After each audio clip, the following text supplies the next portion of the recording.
안녕하세요. 정보가 세상을 바꾼다 인포뱅크입니다. 이번에 전해드릴 내용은 이탈리아 4년 만에 1대1로 공식 탈퇴, 중국 야망의 큰 타격에 대해서 한번 알아보도록 하겠습니다. 여러분의 구독, 좋아요, 그리고 필요하시면 알람 설정까지 부탁드리겠습니다.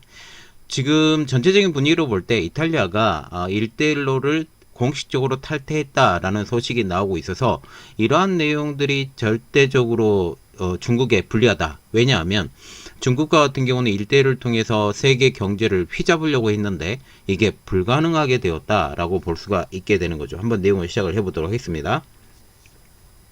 이탈리아가 중국의 1대1로 탈퇴를 중국 측에 통보했습니다. 이탈리아는 G7 회원국 중 유일한 1대1로 회원국이죠. 1대1로의 탈퇴는, 이탈리아 1대1로의 탈퇴는 중국 야망에 큰 타격이 될 것이라는 분석입니다. 이탈리아는 1대1로 참여 후에 오히려 중국과의 무역 적자가 확대된 상황, 이 때문에 이탈리아 내에서도 1대1로를 참석하는 게 우리에게 결코 이득이 되지 않았다라고 지금 얘기를 한 상황이 되는 것이죠. 1대1로 참여 이후 코로나 사태가 터져서 중국에 투자도 못 받는 상황이기 때문에 최악의 상황을 보낸 현 상황을 우리가 볼 수가 있습니다. 자, 그래서 이번에 알아볼 내용은 이탈리아 4년 만에 1대1로 공식 탈퇴, 중국 야망의 큰 타격에 대해서 한번 자세히 알아보도록 하겠습니다.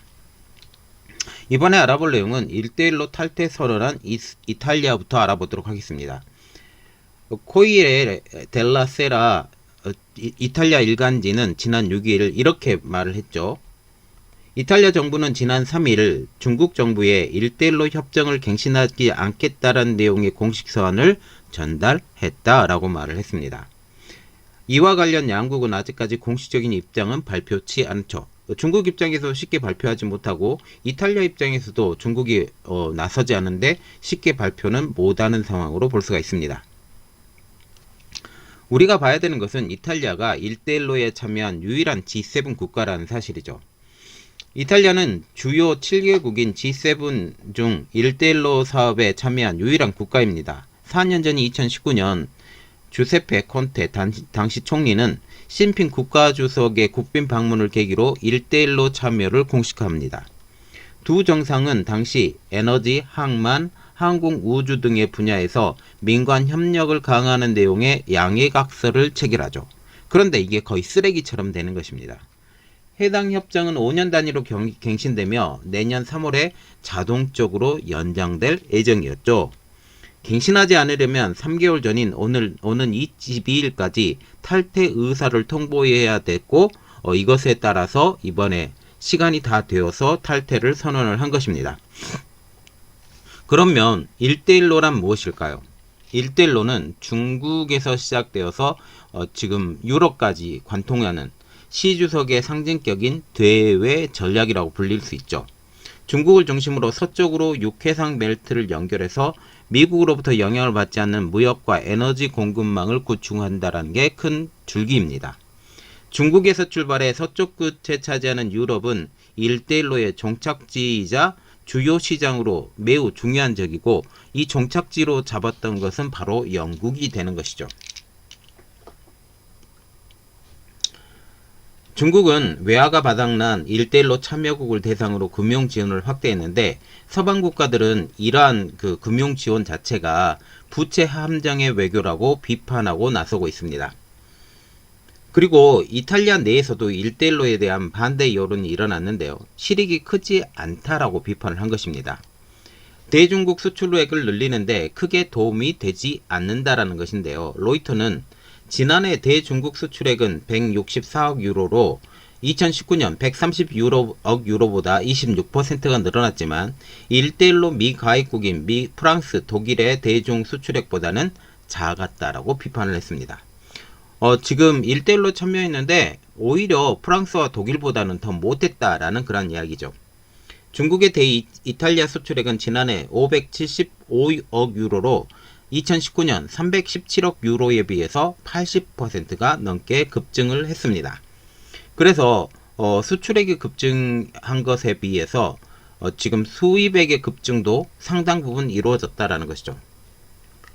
그래서 지금 이탈리아 총리는 탈퇴를 공언하게 선언을 했습니다. 정권 교체가 되었죠. 지난해 10월 극우 성향의 조르자 멜로니 이탈리아 총리로 취임을 합니다. 그러면서 그녀는 이렇게 말하죠. 1대1로의 참여는 심각한 실수라고 얘기를 하면서 탈퇴를 공언하고 다닙니다.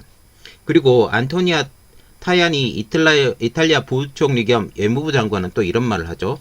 이 협정은 더 이상의 우선순위가 아니다. 우리가 원하는 효과를 얻지 못했다. 다시 말하면 더 이상의 우선순위가 아니다라는 것은 우리의 우선순위에 1대1로가 없다라고 얘기를 하는 것입니다. 그리고 우리가 원하는 효과를 얻지 못했기 때문에 쓰레기 취급을 해도 당연하다라고 지금 얘기를 하는 것이죠.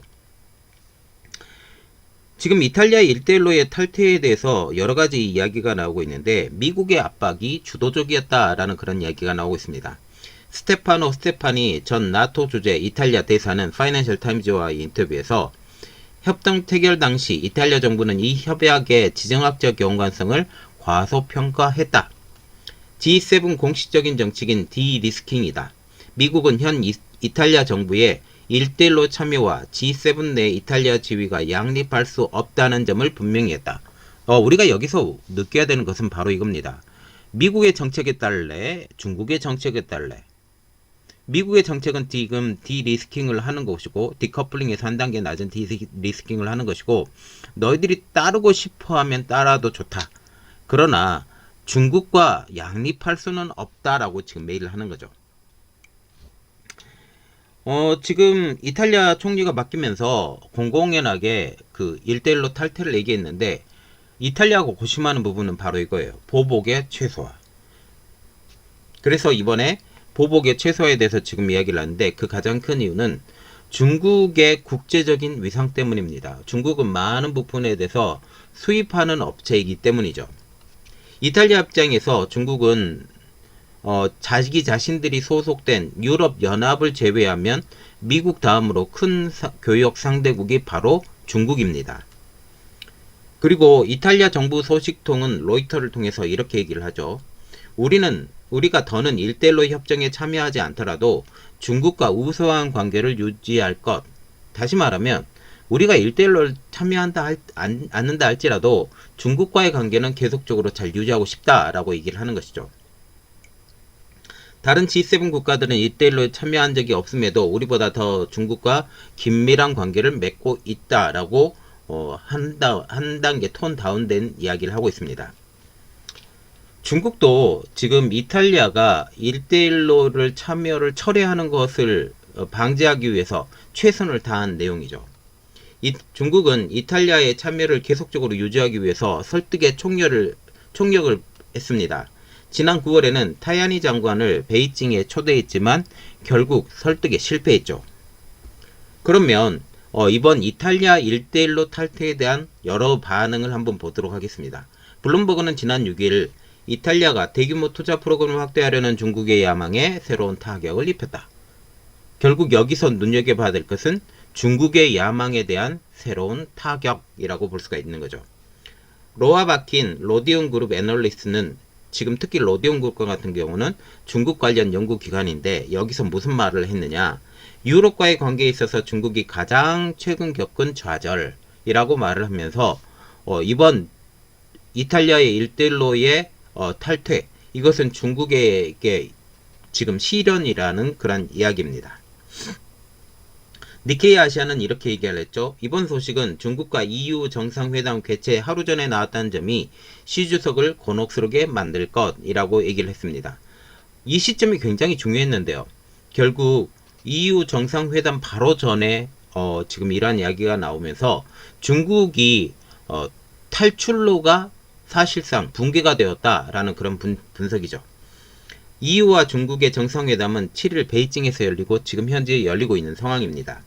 양측 정상회담은 2019년 EU 현 집행부가 출범한 이후 4년 만에 처음이죠.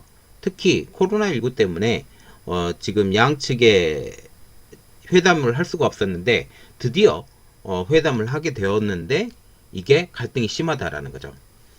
EU 입장에서는 천문학적인 대중국 무역 적자 문제를 해결하려고 할 거고 중국 입장에서는 이걸 어떻게든 막아내려고 하는 것이 지금 중국 입장이라는 거죠. 결국 이번 발표 시점도 상당히 대단했다. EU 정상회담 바로 하루 전에 이렇게 했기 때문에 결국 시 주석에게 지금 생각할 기회를 주지 않는 상황에서 EU 정상회담을 같이 하게 되었다라고 볼 수가 있습니다. 자, 이번 지금 이탈리아의 EU 탈퇴, 이것은 단순히 말 한마디로 끝날 수 있는 것이 아니에요.